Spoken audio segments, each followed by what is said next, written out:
Now, do you want to see something really cool? Of course. Turn off the lights.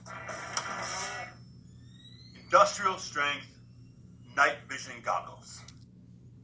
What? Night vision goggles? That can't be real. I took grade 10 optics and I know for a fact that that can't exist. Did I hear someone say that can't exist? Hello, Steven. You know, night vision goggles aren't as fake as you might think they are. Viewers at home, watch this. Night vision goggles. Oh. Welcome, Steven, to the Is It Real Man. My name's Justin, and I'm going to take you on an adventure. Who are you? Get out of my house! Shh. Come with me, Steven.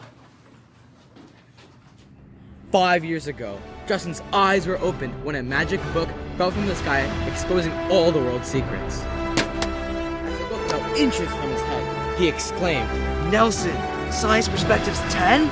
From then on, Justin took it as his duty to expose fake sciences and determine, is it real? High five.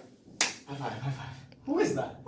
Well, Steven, this is Moritz von Kronberg. He's a German military scientist that's about to have a huge breakthrough in the night vision technology. Night vision? I was gonna call it light vision, but that works too. Well, Steven, here's how Moritz' light technology works. No. I explain.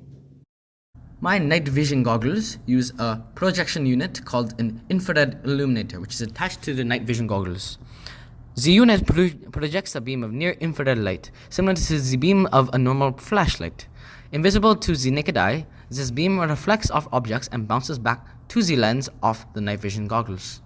These systems use an anode in conjunction with the cathode to accelerate the electrons.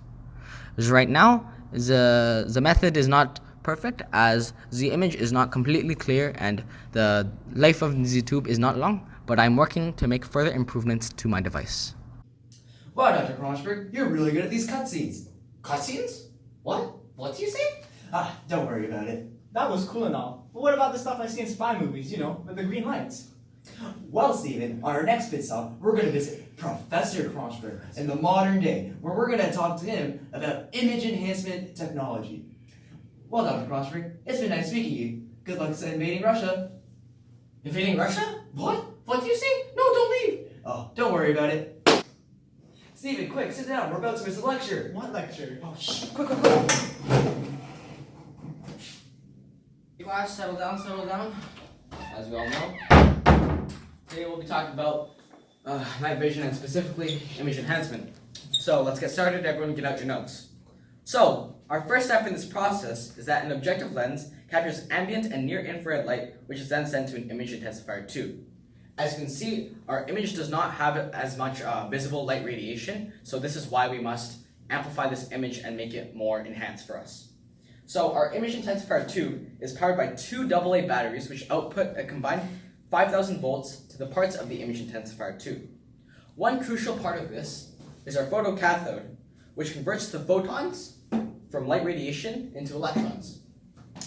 Then our electrons, they move into the microchannel plate, or MCP, which is used to multiply the number of electrons by thousands.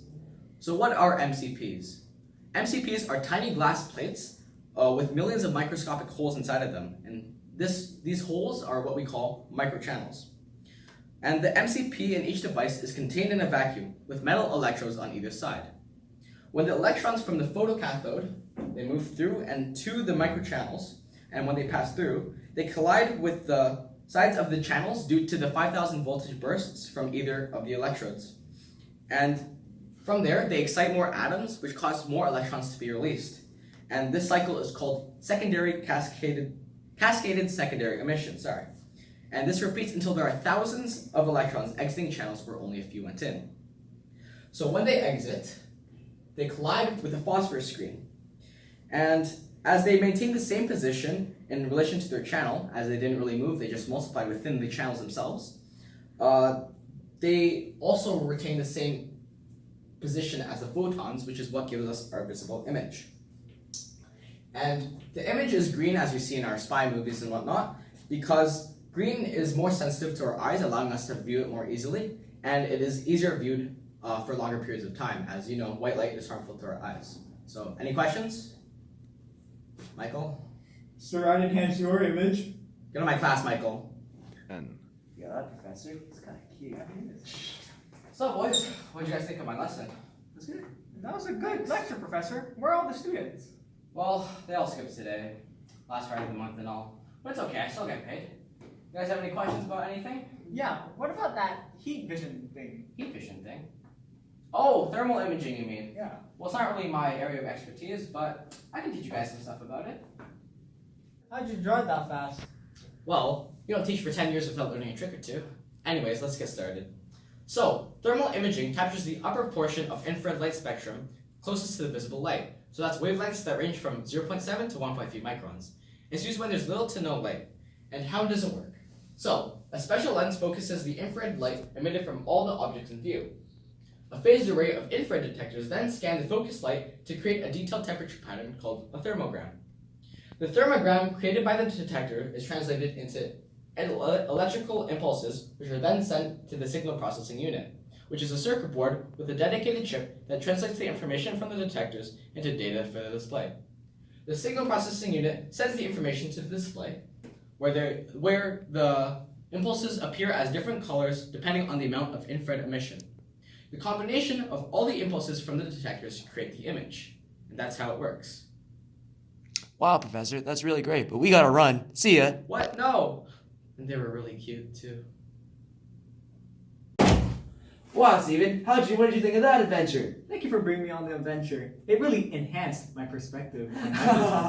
Well, Steven, I have one more thing to ask. On a scale of 1 to 10, how real would you rate this technology? Definitely a 10. Yeah, I think so too. Well, dear viewers, thank you for tuning in for Is It Real?